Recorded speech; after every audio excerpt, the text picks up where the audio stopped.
conference over to Mr. Uday Kotak. Thank you, and over to you, Mr. Kotak. Good evening, friends, and welcome to the call post quarter one results announcement by Kotak Mahindra Bank. The right place, obviously, to start with is the situation with reference to COVID, particularly in Q1 22. And as we are all aware, but I must say that what happened in May 2021 is one of the most impactful periods in my living memory. And I've never seen anything like this ever before. And it was something which we could not have bargained or planned, irrespective of what our thinking was even a few months ago. And effectively, quarter one, we have to keep in mind that about somewhere between 30 to 60 days of the quarter were lost in the mayhem which happened in May 2021. And that brings me to first my views on COVID. I think India is now, after the shock of COVID 2.0, clearing itself in terms of getting better prepared for a potential risk of COVID 3.0 should it happen. And therefore, at this point of time, I would like to believe with a combination of vaccination and actually a large number of people having had COVID and antibodies, my current view, and obviously this nobody knows, no scientist has predicted well on this, my current view is that even if there is a COVID 3.0, I would like to hope and believe it will not be as intense as or anywhere as intense as COVID 2.0. Therefore, our current planning is on the basis that yes, there is some risk of a 3.0 coming, but the intensity of that will not be anywhere near as vicious as COVID 2.0. Yes, there could be implications, there could be impact, there could be significant amount of job losses and therefore indirect impact on consumer ability to pay his loans and debts. But overall, I think we should not have as bad a situation going forward as we did in May 2021. And it is on this expectation that we are looking at planning our way forward. And this brings me to the whole area of economic growth and how do we see it. We certainly see the economy coming back, and we can debate whether GDP growth for the current year is going to be 9%, 9.5%, 10%. But this is broadly the range in which I would like to currently assume the GDP growth to be, give or take, around the 9% mark. And it brings me back to how are we thinking at Kotak about growth. As I mentioned to you a couple of quarters ago, we, after getting the initial feeler on the COVID situation, if you go back to our call on October 2020, we were clearly having a mindset shift towards a higher growth on the lending side. And if you looked at our quarter four on an annualized basis, quarter four FY21, we were running at an annualized growth rate of 18%. And I compared what happened in quarter one to a situation where we started going out from the home into the open, and suddenly there was a big cloud burst which made all of us rush back to have some cover over our head. And that's exactly what happened in Q1 22. I must also say that we are pretty revved up and ready with our engine. We have made significant investments in technology and continue to do so. We have had a reasonably strong hiring cycle as well, which we have continued through this first quarter 22. And we actually believe that through this year, we would be able to get to higher rates of growth on the lending. And finally, the proof is in the pudding. And we will see it as we go through this year, subject, of course, to not a very extreme wave 3. So this is how we look at the growth situation. We believe that there's an opportunity now also in many pockets, because we see this as now a game changer, certainly in our secured lending business, where we have now also seeing opportunities going forward with a very light position in unsecured retail lending to be actually able to step up on our engine. So we will obviously brief you over the next few quarters as we make progress on this. Going through the whole area of asset quality, the true picture of the book, before I go into specifics of Kotak, I want to actually highlight to all of you that we are trying to find meaning in very disparate kind of situations. Last year, Q1 was a situation where there was a lockdown, people didn't know how it would work, there was a moratorium, therefore numbers could not speak. Then you look at Q4, which is the immediately preceding quarter. Most people had started believing that we are coming back to normalcy. And then you had the COVID 2.0, where the lockdowns may not have been as severe as lockdown 1, but you had much higher mortality and loss of lives, as also potential risk to livelihood. Therefore, when we try and compare Q1 20, Q1 that is April to June 2020, Q4 that is January to March 2021, and Q1 April to June 21.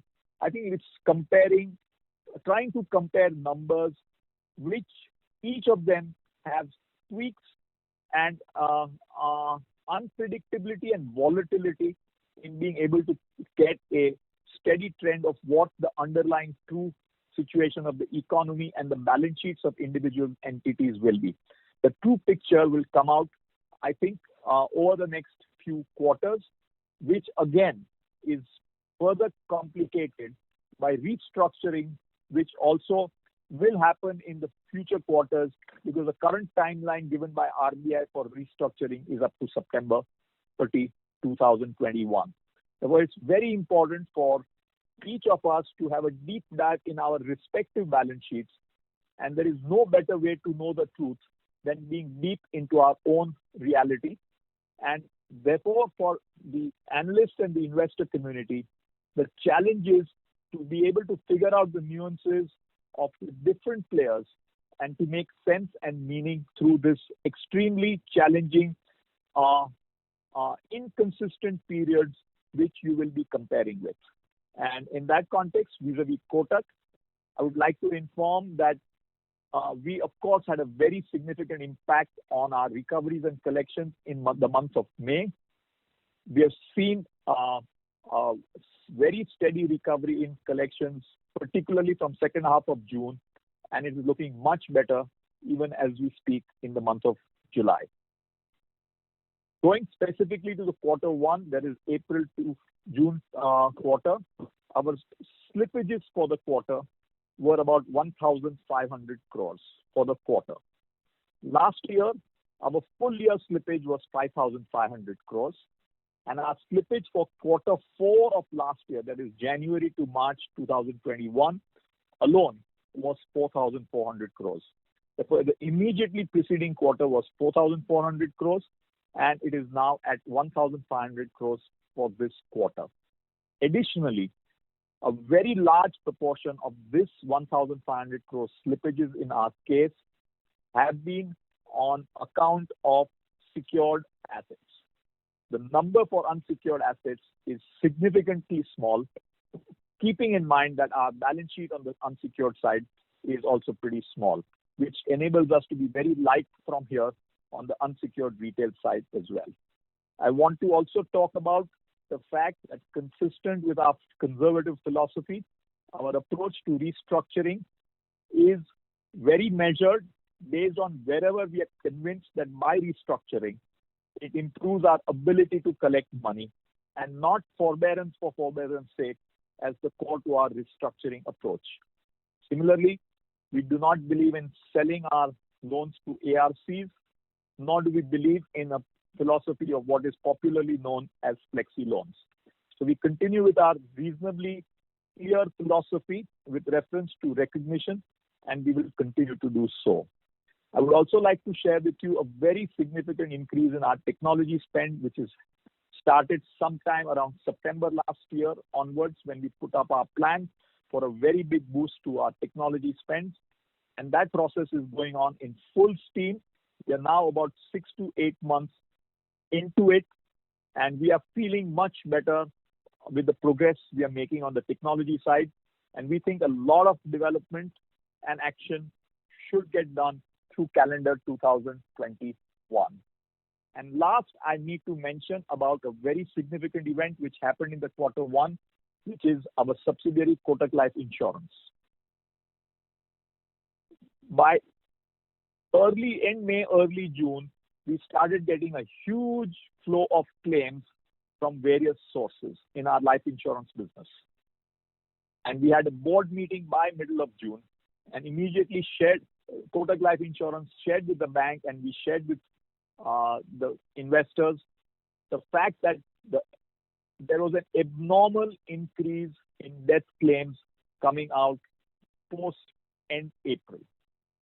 And we were the first of the block to alert the market that there is an issue, and the claims are going to be mortality claims are going to be significantly higher than at least what we had anticipated or planned for coming out of COVID 2.0. And this was something we were I think on 15th or 16th June, we disclosed to the market that there is an impending tidal wave hit which has happened in the month of May. Therefore, irrespective of what statistics may have reported on the deaths which happened in the month of May, insurance claims, which is cash to be paid out, is finally a real evidence of the levels of mortality which have happened to people who have been insured. And the ratios were multiples of what any underwriting could have planned for, and significantly higher than the experiences of wave 1.0. And we had given a profit warning from the insurance company, indicated a loss of between 225 to 275 crores against a previous year profit of 160 crores. And we have finally reported today Kotak Life Insurance loss for the quarter was 243 crores, making a delta move over last year's quarterly profit in the insurance company itself in excess of 400 crores. And that, of course, has impacted our consolidated earnings with this delta of 400 crores on an after-tax basis. With that, I will now hand over to my colleague Jaimin Bhatt to take this presentation forward. Thank you. Thank you, Uday.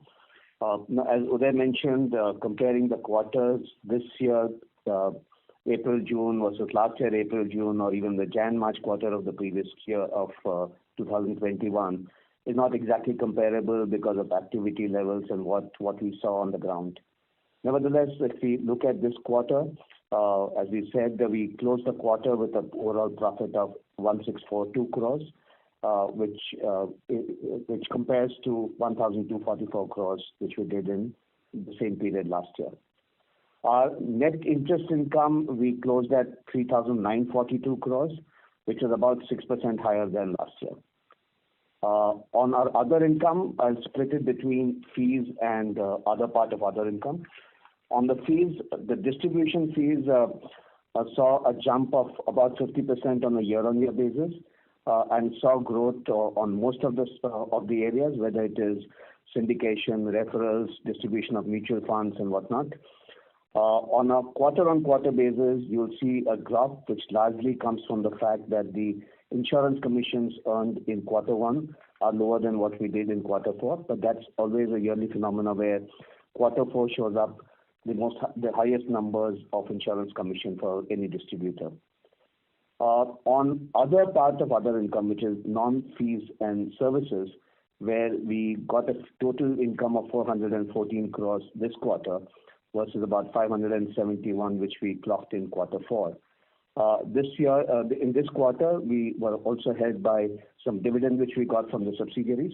In the previous quarter, we had earned some income from PSL certificates which we had sold out. On overall expenses, again, similar story, where if you look at expenses this year, this quarter compared to last year first quarter, they are significantly higher. But if you look at the activity levels of what was there in Jan, March, they're actually lower than what we did in the previous quarter. So on on the employee cost, this quarter includes, of course, the increments which we went through in April, the variable pay which we paid out, other than what was provided.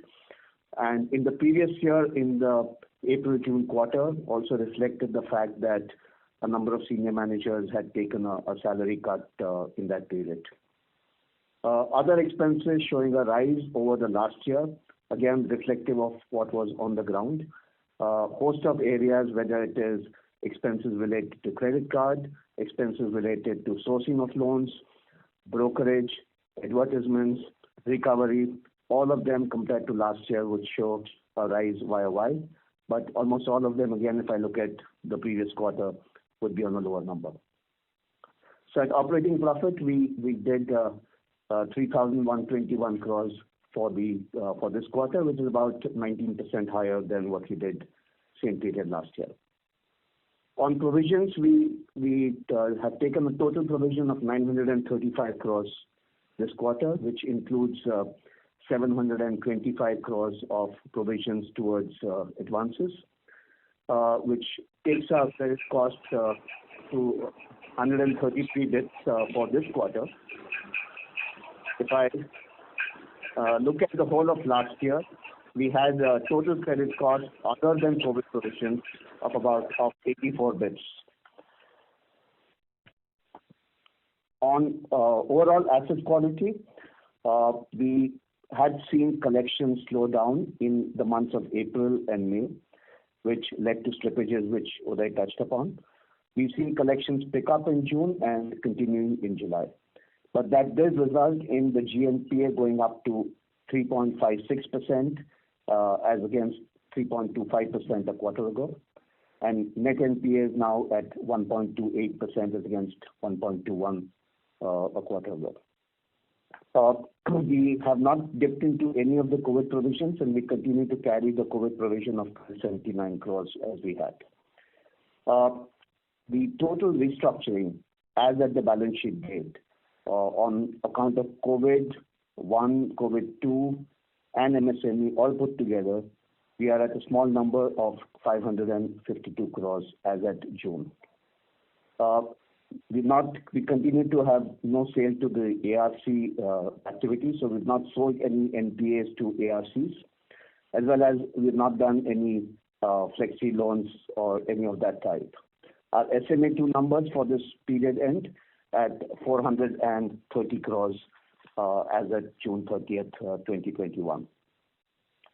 Our overall advances growth has been 6.6% on a year-on-year basis, whereas if I include customer assets, we've grown at 8.6% on a year-on-year basis. Our capital adequacy again continues to be pretty strong at overall level of 23.7% and Tier 1 itself at 21.7% capital adequacy at the bank level. I'll request Shanti to take the digital slides and the deposit slides, please. Thank you, Jemmy. I will start with our digital strategy and initiatives. Our digital strategy is centered around customers with key focus on customer acquisition, engagement, and experience. Let me start with acquisitions. We have a range of options in the digital acquisition process: DIY, do it yourself, do it with you, do it for you. This is to cater to all kinds of customers. We have powered multiple engines of acquisition and acquire customers digitally across our platforms of savings, lending, payment, investment, and protection. We acquire about 5 lakh customers digitally every month. This is powered by extensive use of AI and ML. We have one of the highest rated and high usage mobile apps with over 200 features across each of these engines, which the customer can use, from making an FD to paying for bills, shop online, apply for a loan, invest in IPOs, amongst others, all with a few clicks. We introduced a new feature this quarter, Pay to Contact, whereby customers of the bank can make UPI-based payments to the mobile number of their friends, associates, merchants across various payment apps. This has enhanced our payment stack significantly. We have embarked on building a new age mobile experience, Mobile 2.0. It is designed to be a super app that will provide our customers personalized banking, payments, shopping, and ecosystem connect experience. It will enhance customized offerings, ease of transacting, and thus the whole experience. We have successfully migrated to our new net banking platform with over 90% of the retail customers adopting to this. This is designed in the cloud and offers a one-page banking experience. We will be launching an investment ecosystem and a new state-of-the-art stock trading platform over the course of this year. Now let me talk about engagement. For all customers, whether acquired through physical or digital, existing or new, we run extensive AI and ML on our data stack to make them personalized offers on loan products, payments, investment, and protection. This is available omni-channel, be it mobile, net, contact center, branch, ATM, etc. In addition to the above, we have enabled DIY services across our voice and chatbot Kia and WhatsApp. We have seen significant adoption by customers of these channels for service. We have used APIs to integrate with providers in the e-com, OTT, travel, transportation segments to offer our customers a one-stop experience, all in one app. And we will be enhancing this significantly in the next few quarters. Service is a very important metric for the customer, and digitization of services and automation of all processes has been at the core of our delivery to customers. We have enabled STP for many of our service requests at the branch and in the mobile app. And this better customer experience has actually enabled an NPS for service at the branches of 80+. We have enabled robotic process automation across 23 business verticals and have enabled 40+ service options in WhatsApp. We remain committed to the journey of enhancing customer experience constantly.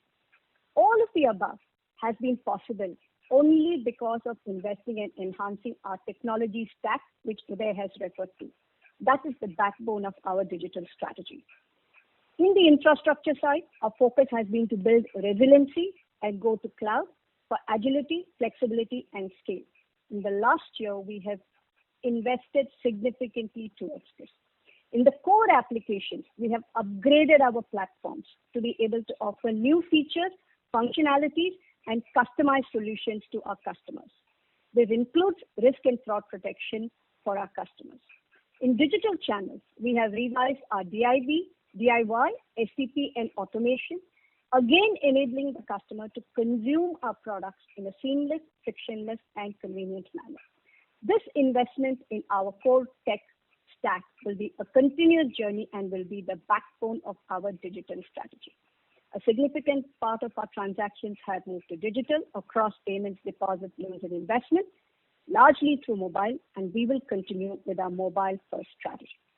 Now to business and trends. As Uday said, April and May were muted, but we saw a pickup in June, particularly the second half across markets and products. Our average savings deposit growth YTD YOY is 10% and current account 28%, sweep TD 24%. Focus on granular customer acquisition continues, and we continue significant acquisitions through the 811 platform. Our CASA ratio was at 60.2% as of June 21 versus 56.7% in Q1 last year. CASA and TDs below 5 crores comprise 92% of deposits versus 90% in Q1 last year. Sweep deposits was at 8% versus 7.2% in Q1 last year, and cost of SA is at 3.73% versus 4.22% in Q1 last year. The bank had 27 million customers as of June 30, 2021.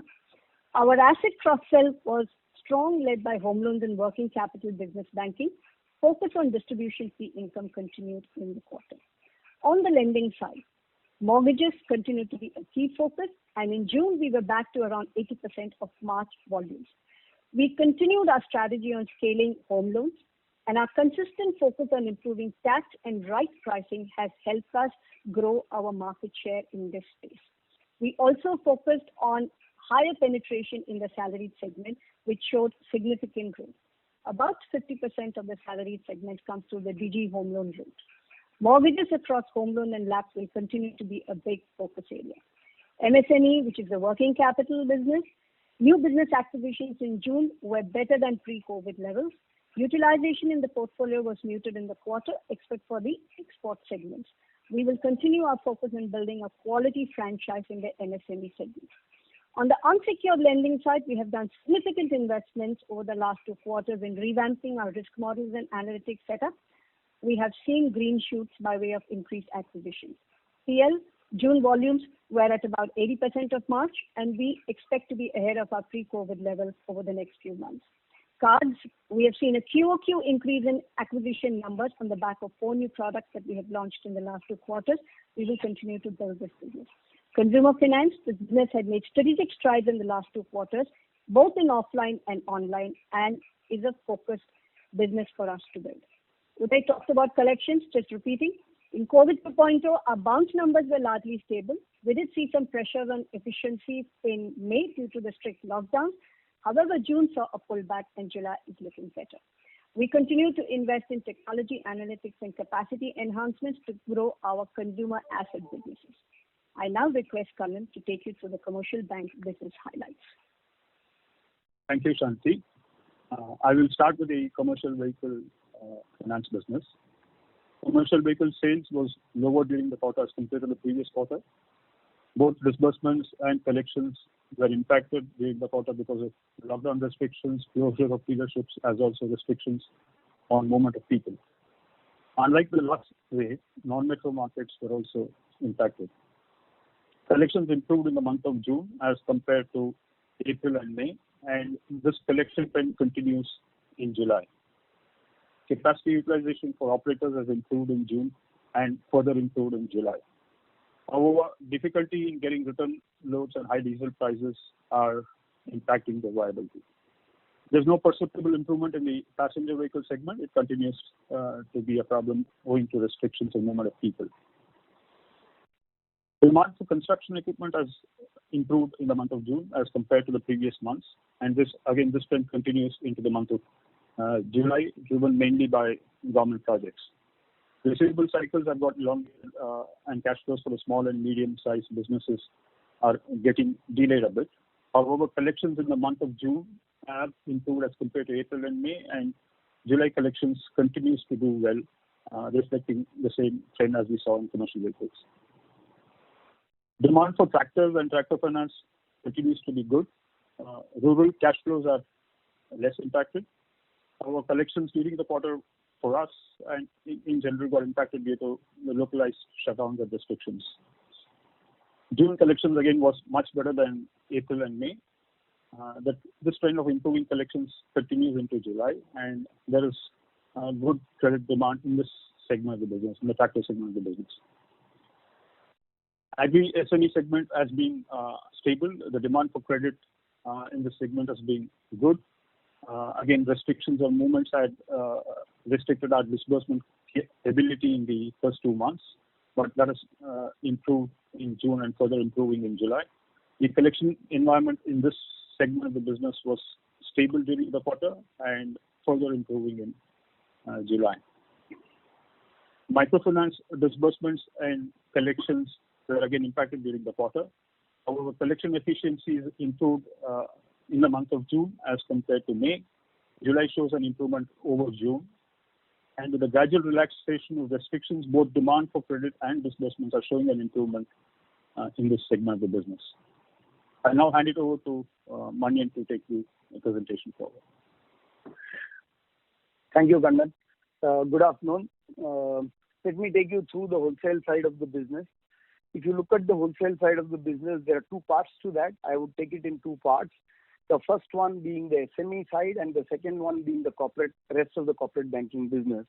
And I would like to look at the corporate banking business along with the credit substitutes there, because there is a reasonable amount of fungibility that is happening today in the market. So let me first come to SME. SME, I think we are seeing extremely good traction already. But for the loss of about 30-45 days in the first quarter, this growth could have been even better. We are seeing good traction in acquisition of new customers, and we see it accelerating from here as well.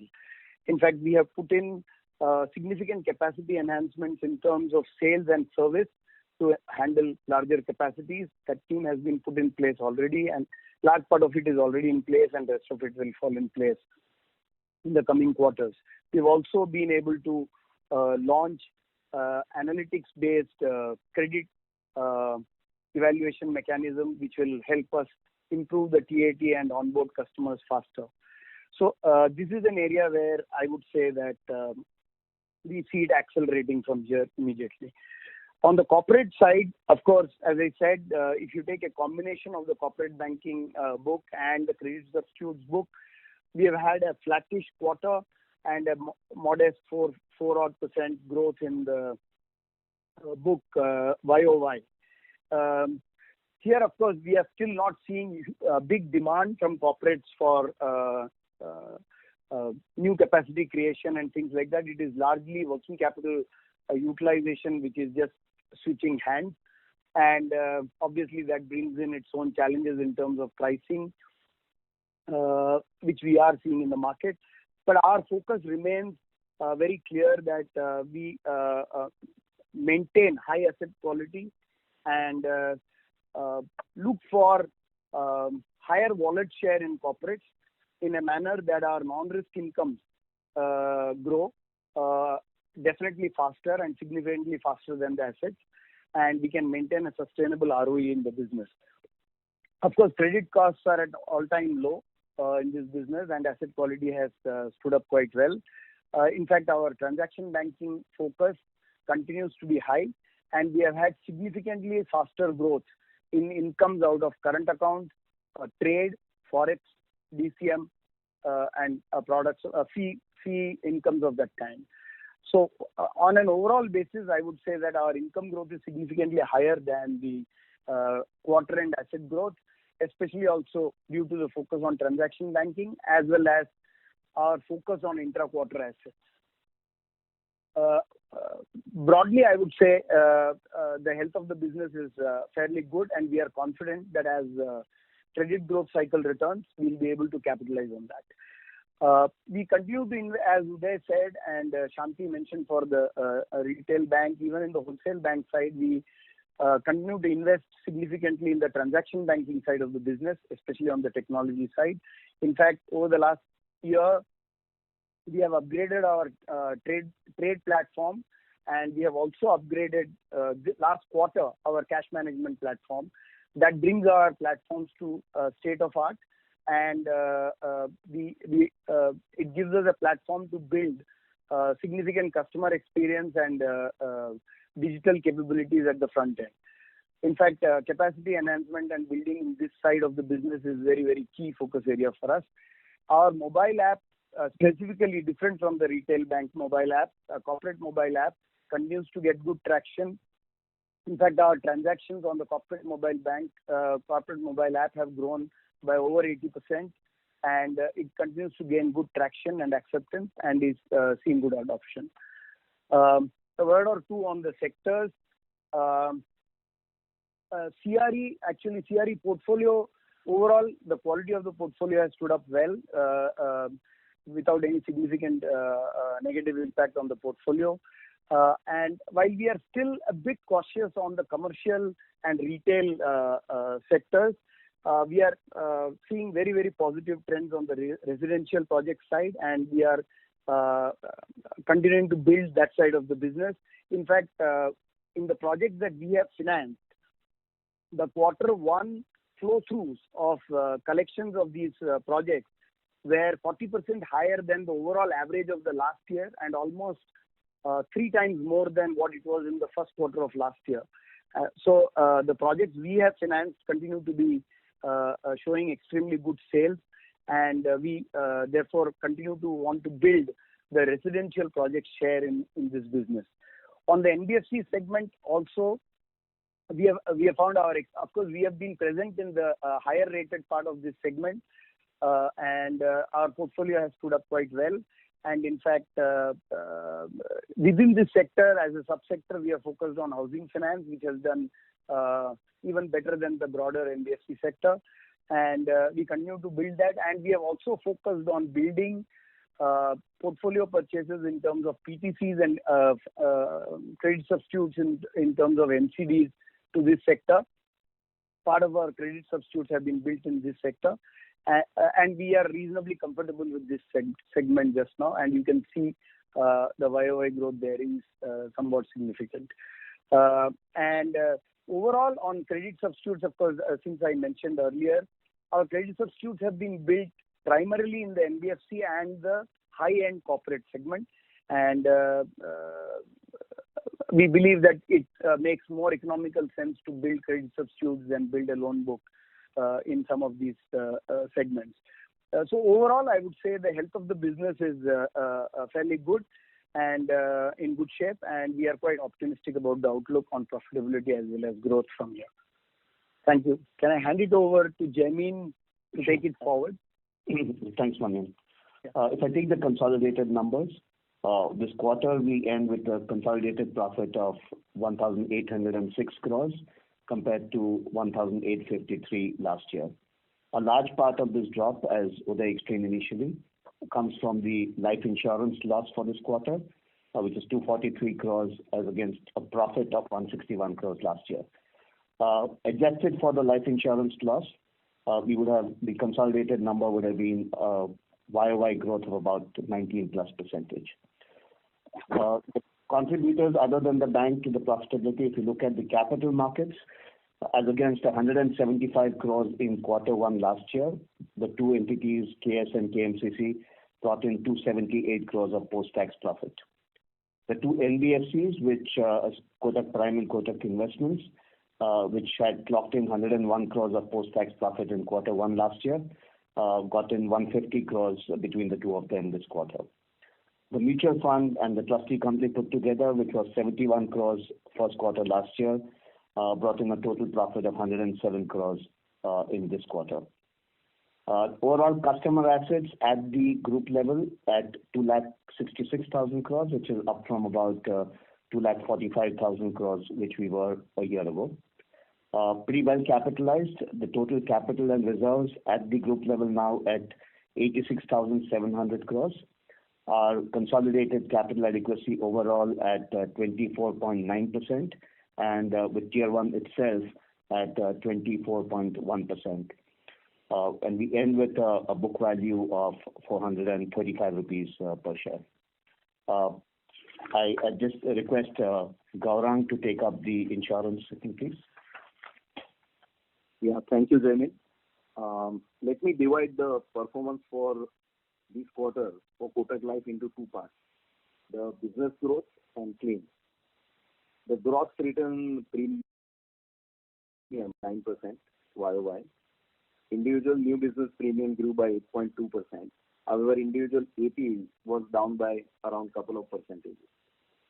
We had a strong performance on the renewal premium, which is growth of around 46.7% year on year. This is in line with our consistently top quartile persistency performance. Group business also increased by 67%, so as our AUM at a healthy growth of around 30%. Now coming to claims, during the quarter, we posted a loss of 243 crore against profit of 161 crore in Q1 21. This was mainly due to increase in death claims and extra mortality reserves created to cover expected future claims. Claims net of reinsurance amounted to 562 crore against last year what we paid was 96 crore. The little unusual quarter in terms of lockdown and other things last year, the claim was slightly lower reported. So this itself gives a delta incremental claim of 466 crore. Now it is important to note three things. Number one is that reserves as on 31st March 21 were sufficient to cover claims received in Q1 for deaths occurring prior to 31st March 21. The real wave to death claim reporting started somewhere in the week commencing 21st of April. That also later part of the week and lasted till maybe end of June. The second thing is that after writing off these losses also, our solvency ratio continues to be strong at 2.57 times against the required solvency margin of 1.5x. And the third thing, we have not made any changes whatsoever to our valuation rate, which is on 30th June. So whatever was the valuation rate at which reserves were calculated, we continue to retain at the same rate by June 21. Now, taking you through the digital update, our digitization strategies are focused on empowering distribution, engaging channels, and enhancing customer experience. The post-COVID environment has also hastened the whole process. Coming to the distributors, almost all advisors are now recruited with end-to-end digital process. The Boost application, which was launched for advisor performance and productivity management, is now further enhanced with persistency boosting solutions. A virtual connect using CRM and KLI Meet, which is a video conferencing app, significantly empowers distribution further. On the customer side, digital onboarding of customer remains very high, barring one or two corporate agents. Rest of all the contracts come on the digital onboarding in the digital way. More products are now available for online digital purchase, so we got more products on offer. We have introduced pre-approved digital offers for Kotak customers, which can very easily be enhanced to other distributors. On a customer service side, nearly 2/3 of the customer queries and requests are served by the digital channels like WhatsApp, chatbot, and portal services. We have re-engineered the IVR facility recently to add some more features of self-servicing, helping better customer experience. Almost 45% of our calls get replied by IVR, reducing the load on the agent.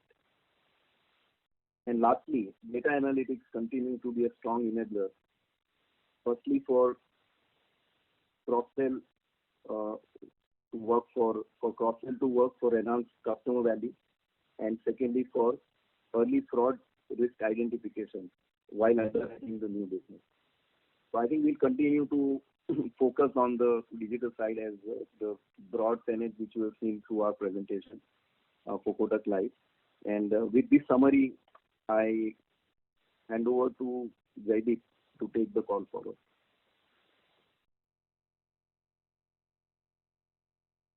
Thank you, Gaurang. Good evening, friends. Kotak Securities achieved a top line of 571 crores for the quarter ended June 30th, 21. This number is compared to 459 crores for the corresponding quarter last year and 570 crores for the previous quarter ended March 21.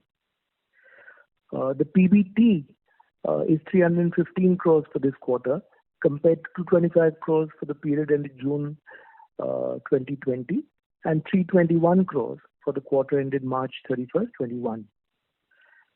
The PAT for the quarter ended June 21 is 236 crores versus 169 crores for the corresponding period last year and 241 crores for the quarter ended 31/3/21. The ADV, or the average daily volumes as we call it, have been consistently growing over the last few quarters. The retail average daily volumes from 9,57,000 crores in Q1 of 21 is currently at 23,90,000 crores, an increase of approximately 2.3 times. During the same time, the volume for Kotak Securities has grown from 22,000 crores a day to 57,000 crores approximately. The growth in volumes over the web is nearly 2x of what it was last year, and the growth on mobile is nearly 3x of the same period last year. About 97% of accounts which were opened in Q1 of 22 have been digital. I will now hand over to Manian to take you all through the performance of the investment bank. Thank you.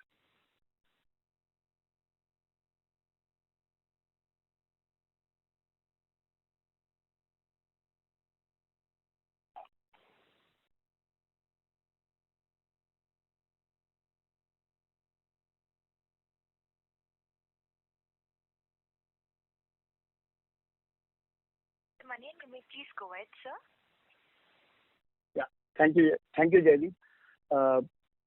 KMCC maintains its leadership position in the IPO business. They have already done marquee transactions in the first quarter, and the pipeline continues to be good. And on top of good ECM business, we are also seeing good traction in the advisory business, and we have already concluded a few marquee transactions in the first quarter.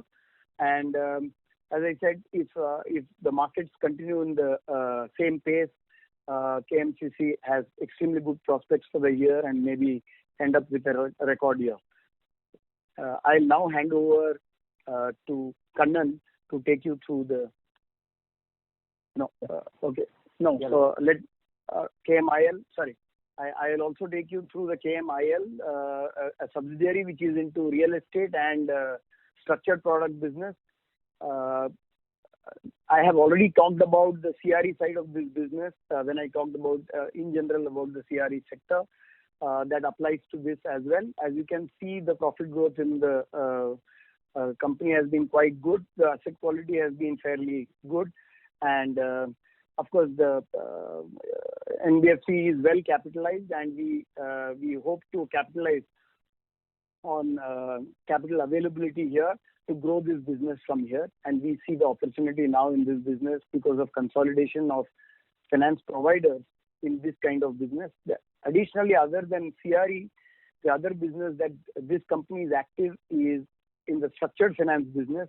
Again, we see a great opportunity where some of these structured transactions which cannot be, there are not enough people in the market doing this transaction, and it gives us a significant competitive advantage in terms of understanding of that business and ability to have the ability to do such transactions.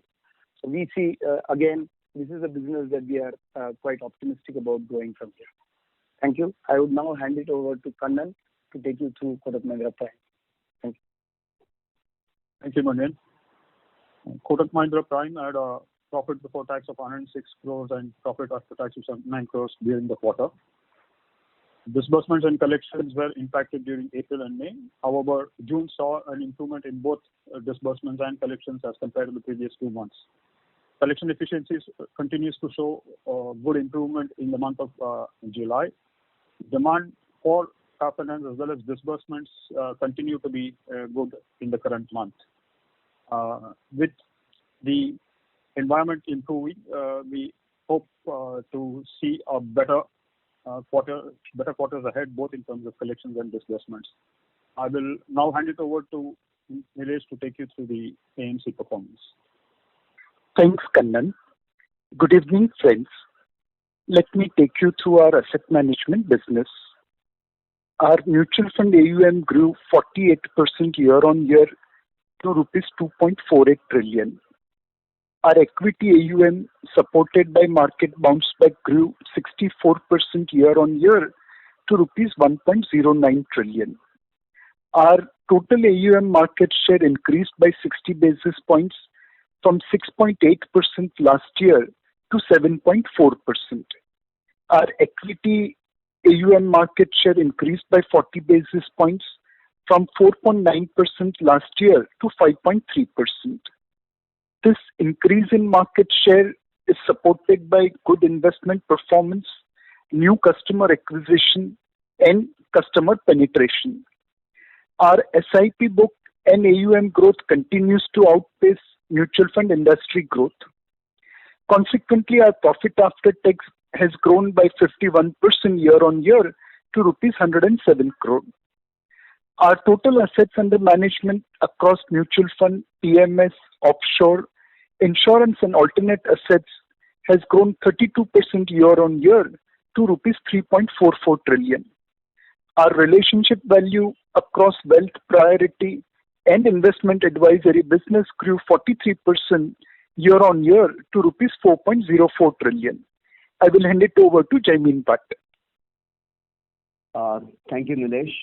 We would be open to taking some questions from the analysts.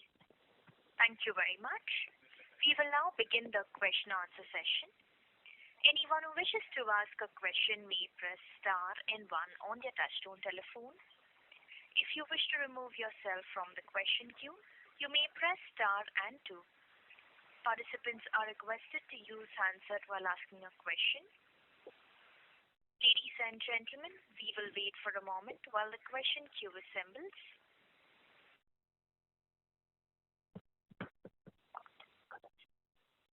The first question is from the line of Dhaval Gada from Aditya Birla Sun Life Insurance. Please go ahead. Good evening, sir. This is Dhaval Gada from Aditya Birla Sun Life AMC. Couple of questions.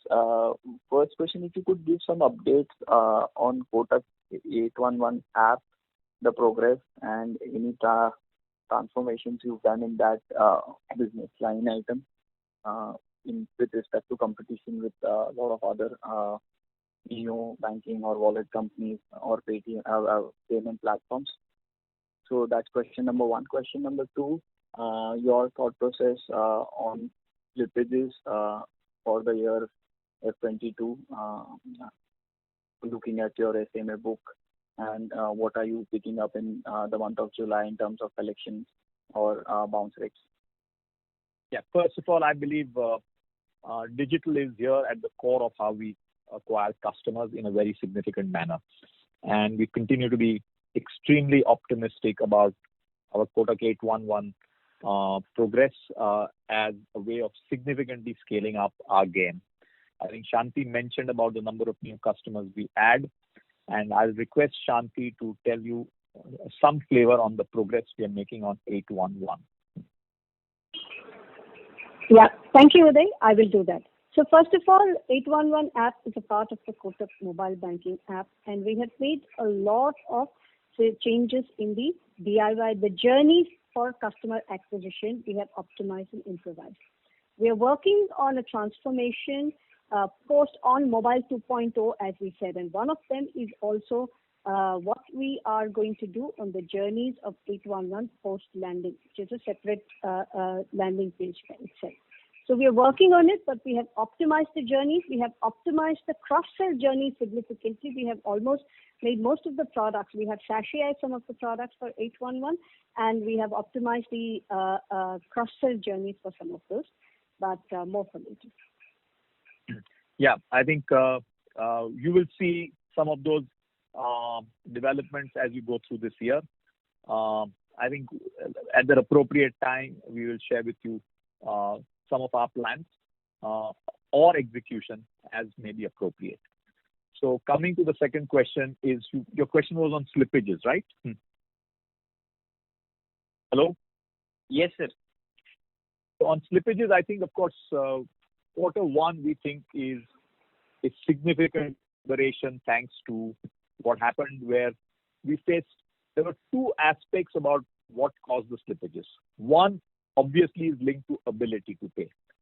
Secondly, was linked to actually physical ability to reach out and collect. For example, a lot of people in the secured segment, like the tractor segment or the commercial vehicle segment, a lot of them people continue to pay in cash. So ability to go out and reach and actually collect was significantly hampered from end of April till at least first or second week of June. And it is in that period that you saw significant slippages happen, particularly in these two segments. And we have obviously made significant attempts to do voice, virtual, digital ability to collect.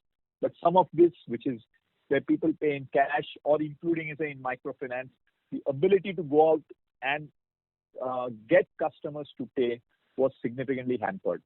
We also found another very interesting phenomenon. Many customers who actually had the money told us in the month of May, we have the money, but we want to save it for potential risk of hospitalization and other things. And therefore, we have right now the ability to pay, but we want to postpone it. We saw some of that also happen. Therefore, our view is from these level of slippages, we should see a significant improvement in the quarters to come, with a caveat that COVID 3.0 is now nowhere as intense as COVID 2.0. And subject to that, I think I'm optimistic about a significant improvement in slippages going forward. And again, as I mentioned at the beginning, a significant part of our slippages happen to be in the secured segment as a large proportion of this.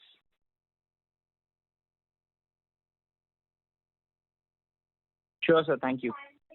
Thank you. The next question is from the line of Nilanjan Karfa from Nomura. Please go ahead. Thank you for taking my question. Just a little more clarity on the slippages that we saw in this quarter. You obviously mentioned, our book is totally secured, so has to be mostly come from the secured. But like in the industry data that we are seeing, would it be fair to say roughly 70-80% is then retail? That's what has slipped in this quarter.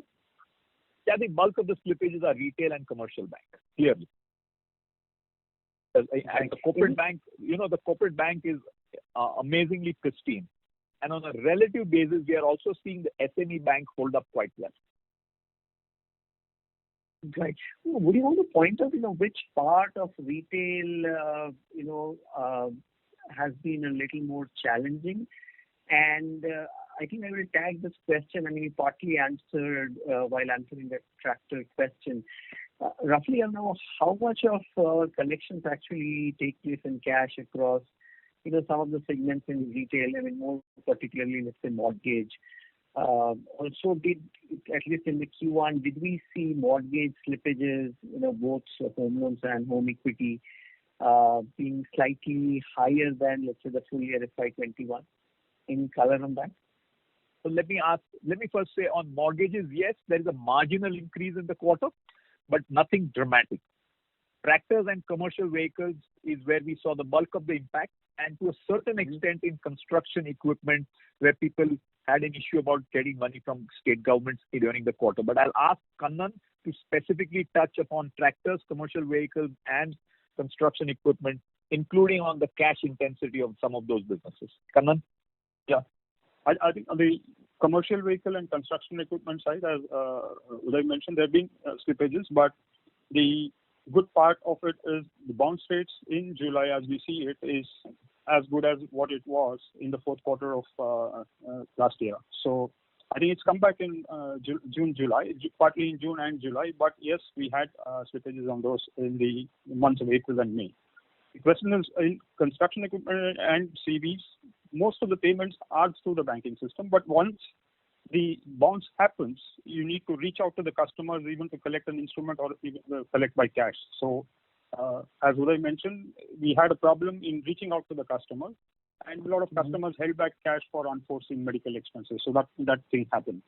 On tractors, while we have more than 60% of the people paying by instruments, but once the bounce happens, again, you'll have to go and collect cash from them. So more than 50% of the people would still pay by cash. And this was an area where we couldn't reach. And this time, unlike in the past, this time the COVID spread was there in the non-metro and rural areas too. So it was a combination of our employees getting infected, not able to reach, customers infected, not able to reach, and there were villages which had stopped people from outsiders getting into the village. So we had a problem in reaching there, but June has been a very good month again in tractors, and the same trend continues in July. So we are hopeful that we'll be back to quarter four levels by about July, August. Well, that's good to know. And sorry, if I can slip in another question on the prime businesses. Again, looks to be a very stressed quarter in terms of collection. Because at least the net NPLs definitely look like quite elevated just on sequential basis. Yeah. Was it more from dealers' perspective, or was it the dealers that was more stressed, or is it the actual the vehicle owners? No, it's not so much the dealers. It's the on the retail side. It's again got to do with the same things which we discussed for commercial vehicles and construction equipment. Even on prime, we had a problem in reaching out to the customers, and we've seen resolution rates getting better in June and July. So this is the impact of the April and May inability to reach the customer. Right. Okay, and a final question. Even in the March quarter, I had sort of checked on the deposit growth, and clearly this quarter even the average growth has sort of declined a lot. However, it looks like when we look at the cost of savings that we had put out, that has sort of flatlined. So is it that we have reached a stage where it's become more organic savings accretion that is happening, and just because we did not intend to grow, we did not go out and chase, other forms of deposits, not necessarily wholesale, but, other forms of deposits as well. Would that be a fair assessment? See, right now what is happening is there is a surfeit of liquidity, okay? And it's a constant balance in terms of what we pay for liability for the franchise versus the cost of the money. It is quite amazing that wholesale money today, say on a 1-year deposit, today would cost around 4% or lower annualized. And most banks are paying retail depositors up to 2 crores, between 4.75 and 5% quarterly rests. So if I make a difference of this, it is more than 100 basis points higher for the franchise. And we have to be clear that we certainly would like to protect the franchise, but we want to keep on chipping away at our effective cost of funds with a CASA ratio in excess of 60%. So we have to protect the franchise, keep on chipping away at our cost of funds. And I would also like to highlight to you that now we are probably amongst the lowest cost of funds in banking. This is despite us paying on savings deposits at an average about 50 basis to 60 basis more than some of our larger competitors. So despite a higher cost on savings deposits, we still have. We have a CASA ratio which helps us on the mix side to be able to have significantly low cost of funds and gives us great ability to carefully chip away without hurting the core franchise. And this is what we continue to do step by step. Obviously, if you calculate our cost of funds for the March quarter versus June quarter, you would find a reasonable improvement even further in our cost of funds this quarter versus last quarter. So while, yes, a lot of the gains are in, we still believe that there is some chipping away which we will be able to do even as we start increasing our focus on the asset side, which we have already started doing. Okay. So would that, should I construe that Uday, you are a little more comfortable with the environment today? I mean, let's ignore third wave for now. Let me highlight to you a simple fact. Last year when COVID 1.0 happened, we froze everything, including hiring, because we did not know how it would hit. Through COVID 2.0, and actually we started before that, we continued aggressively hiring people. And a lot of those people were on the technology side and for asset financing businesses and across the board, including different other aspects of the business. We have not slowed down our hiring, which we picked up momentum starting October through March and through this quarter. For our number of people addition has continued through the entire COVID 2.0 period. And there's no better way of communicating than saying that we're putting money to work by adding people through COVID 2.0. Right. Perfect. Thanks, Uday. Thank you, everyone. Thank you. The next question is from the line of Kunal Shah from ICICI Securities. Please go ahead. Yeah. Hi, sir. Firstly, on ECLGS, the overall number of 11,900 odd crores was say by March end it was around about 10,000 and there was incremental disbursements of 2,000 crores in this quarter under various schemes, or there was hardly any disbursements during the quarter. I think I'll ask Manian and Jaimin to answer that question. And I again wanted to share with all of you that contrary to popular view, our experience on ECLGS so far has been very positive. Yes, sir. I was just coming to that in terms of how do you think this portfolio would behave given that second wave would have again disrupted the same set of customers who were impacted during the first wave as well. So at that time, maybe the viability which we would have thought about that would have further got derailed. So do we see the risk going forward to maybe the disbursements which were done earlier? If you look at our slippages for the June quarter, there is relatively insignificant movement in SME and business banking customers, which is where bulk of the ECLGS happened. Therefore, we have not seen any significant signs of stress in the April to June quarter of people who have taken ECLGS at least up to March. ECLGS 3, which you are now seeing, is also being included for other sectors. So I'll ask Manian first, and then if Jaimin wants to share your thoughts, please. Yeah, so our disbursements you see here are sanctions were made earlier and part of the disbursements that have happened later. So no significant new sanctions happened. There was a small amount, but not significant amount of sanction happened post that. And in fact, on stress sector also, Jaimin has the number. Jaimin, you have the number, right? Our sanctions are not significant in that.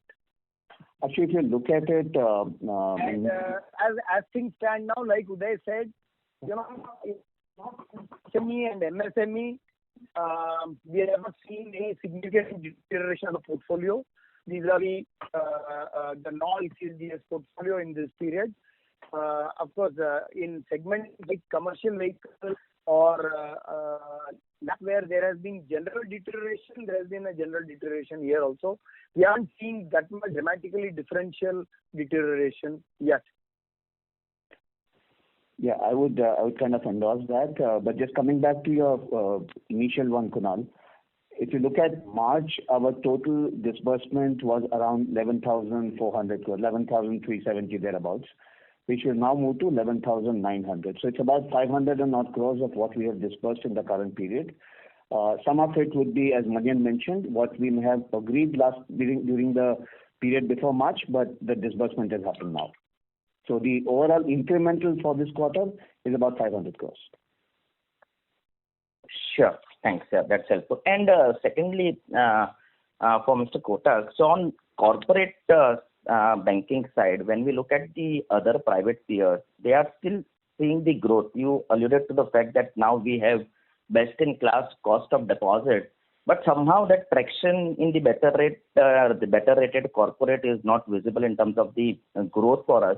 So how should we see it? Is it more in terms of holistic offering, or maybe we are waiting? And secondly, in terms of your experience, given the situation in the economy, the stress which we are seeing in retail, do you think that, okay, corporate, which is currently very, very pristine, okay, that can continue, or we could see the flow through in the corporate stress with some kind of a lag of 6 to 9 months?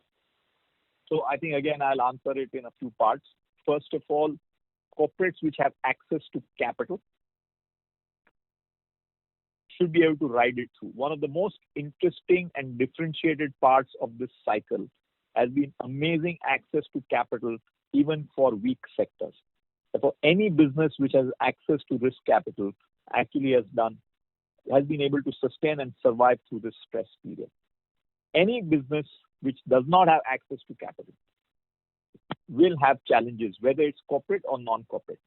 Now, there are some sectors even in the corporate sector, you have to make a judgment whether they will have access to capital, whether it's the telecom sector or hospitality sector or other sectors. Will they have access to capital? If they get access to capital, they will sustain and survive. If they don't, there is an issue. So that is most important distinguishing factor of COVID, is how dramatically it has separated those who get access and those who don't. I would call it with the haves and the have-nots. So that is one broad brush which I would like to share with you. The second and the other important issue is that when you are lending to corporates, you just ask yourself the tough question. And I'm giving you some mathematics. I mean, I'm not giving you any rocket science. The Reserve Bank of India today takes overnight money from banks for its surplus at a daily compounded rate of 3.35%. You take a 1-year treasury bill, it give or take around 3.75 to 3.8% yield. Now, instead of putting money here, if you put money in a corporate loan, you have straight away an additional cost of priority sector lending. After that, what is your return or ROE or risk-adjusted return on capital is a tough question you got to ask. And therefore, if priority sector lending is a cost, is it better to be doing debentures for those companies versus giving a loan? And we ask these tough questions and take the tough calls, because finally, the priority sector lending cost is a cost which hits a bank over 3 to 5 years. Therefore, I can easily be short-term in my approach, grow my lending book by taking huge bets end of the quarter and show higher growth. But I will pay the price over 3 to 5 years by putting money at 2.5% for 3 to 5 years.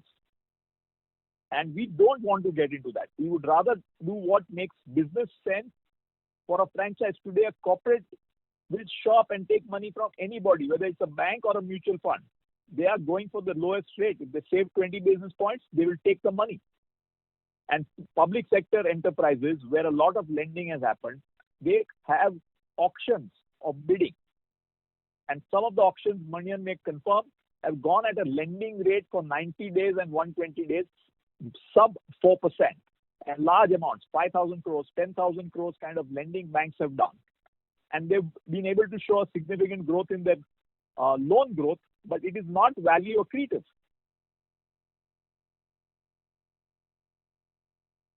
Sure.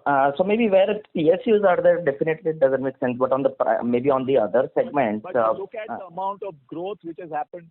It is a for PSUs, yeah. 90 days, 180 days, shops again, gets it 20 basis points cheaper.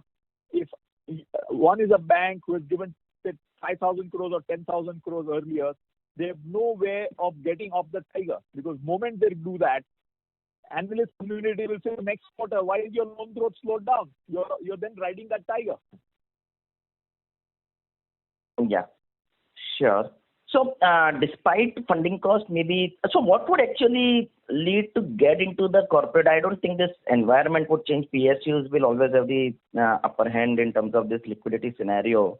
So when do we get into? So the only thing is we are taking a call between the credit substitute and the loan growth. That's the only call, okay? But otherwise, in terms of missing out on the opportunity of the relationship. Can I come in? Yeah. Yeah. So if you connect the dots on what things I said during my presentation, see, it's important to get growth is as important as asset growth. And I told you that our income growth is significantly more. I said significantly more than our asset growth.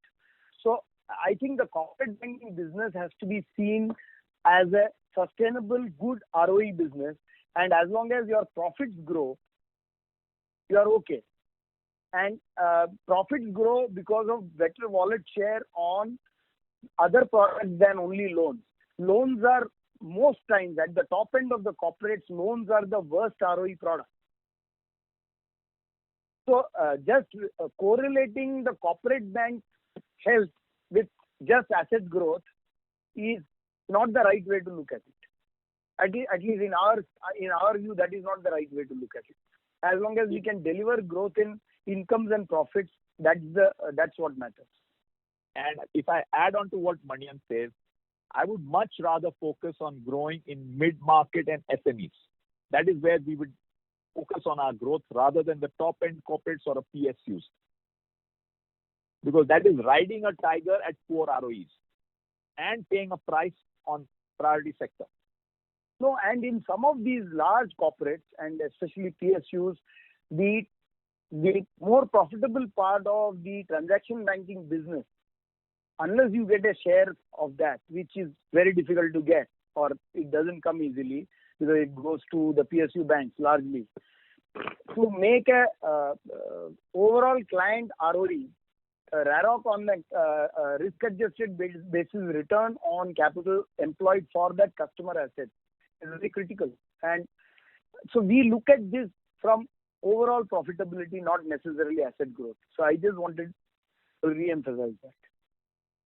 Sure, this is very important. That if we get assets at the right pricing and right mix of wallet, we'll of course take it. And our ability to get that is there. We are present in all relationships. it's easy for me to add 5,000 crores in a quarter if I just drop the price to a unsustainable ROE. But like Uday said, I'll ride a tiger which I will never get off. And culturally, the team gets into that kind of business. Sure. Got it.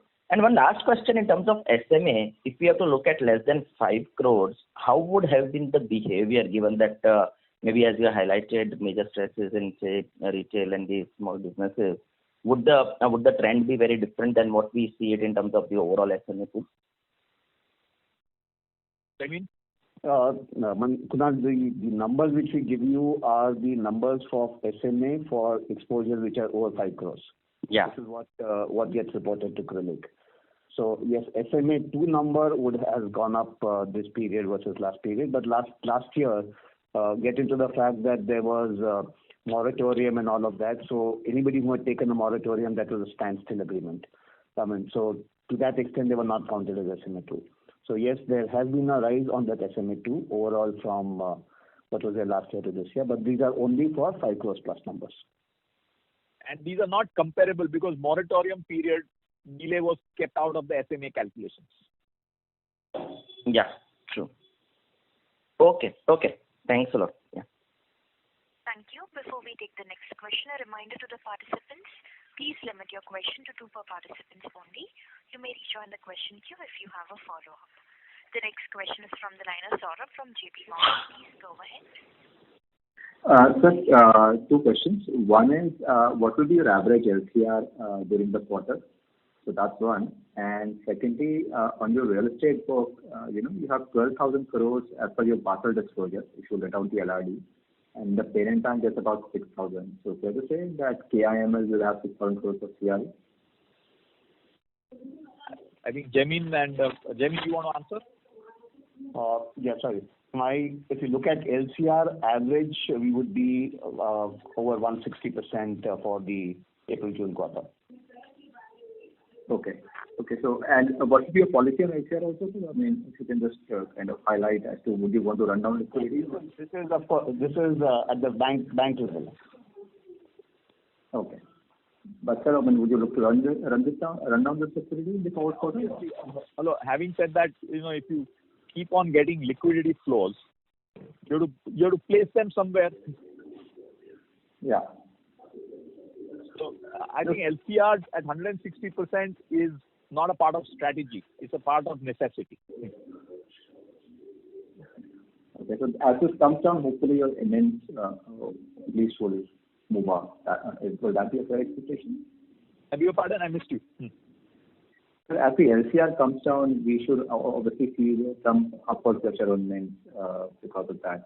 Obviously, LCR rates will be lower than what we'll get in the lending market. LCR assets, HQLA assets rates, lending investment yields will be lower than what we can get in the lending market. The current NIMs of 4.6% are with 160% average LCR for the last quarter. Okay. And your other one, you're right. If I take the exposure of the NBFCs, the 2 NBFCs on the CRE, it would be about 5,000 odd crores.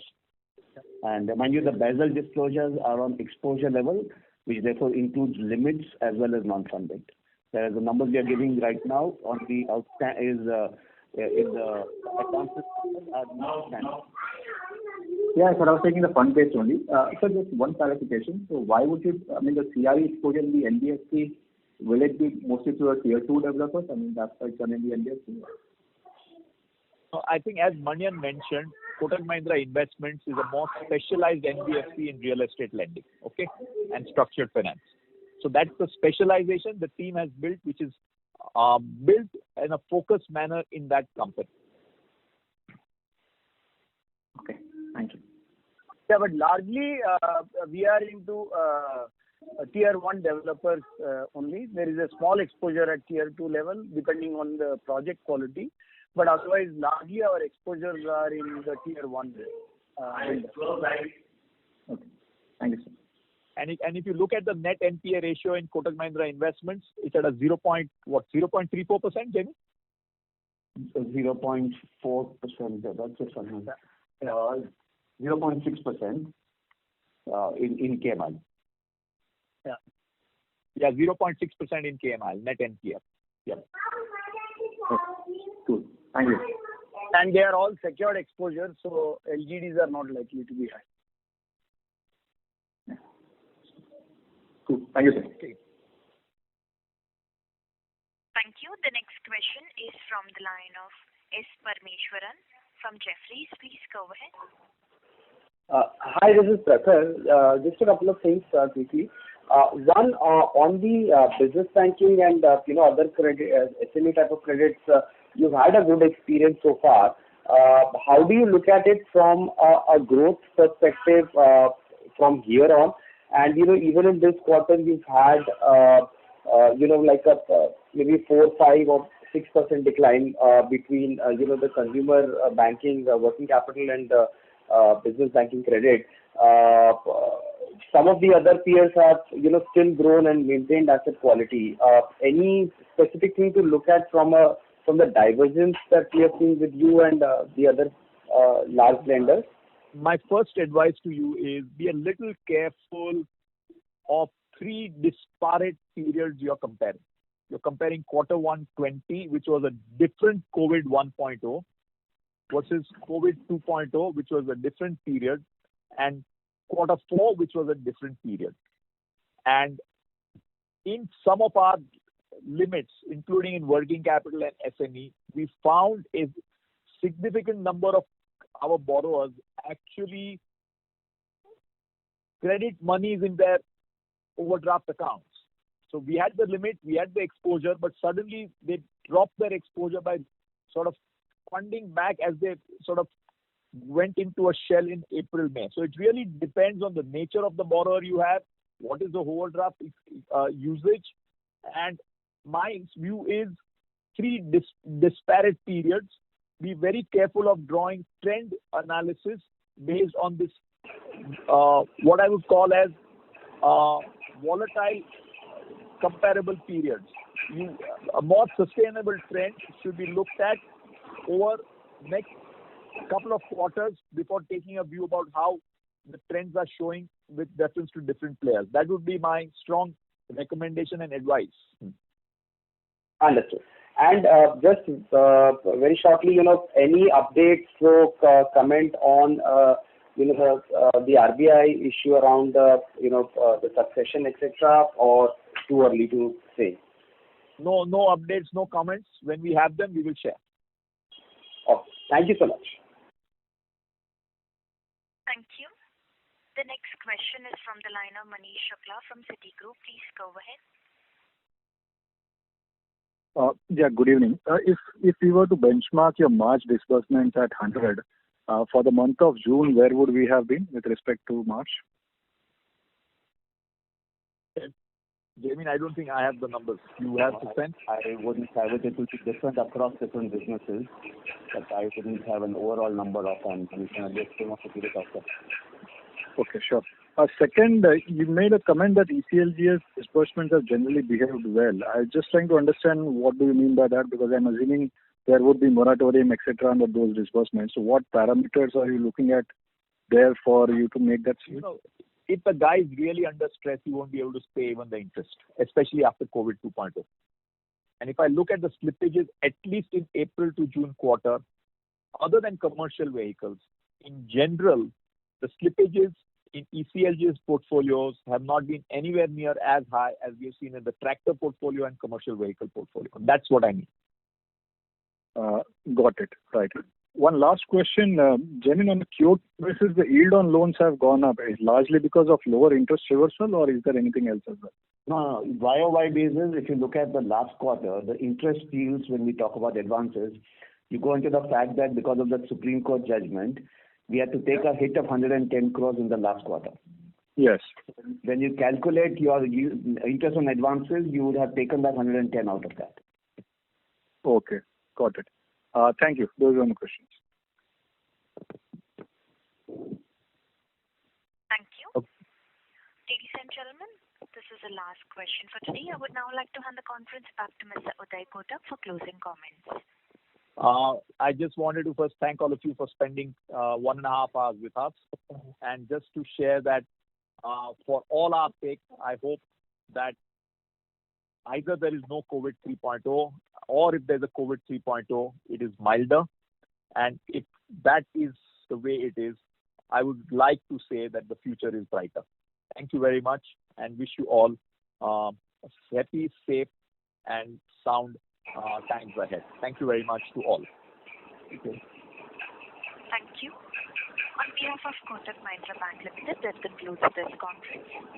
Thank you all for joining. You may now disconnect your lines.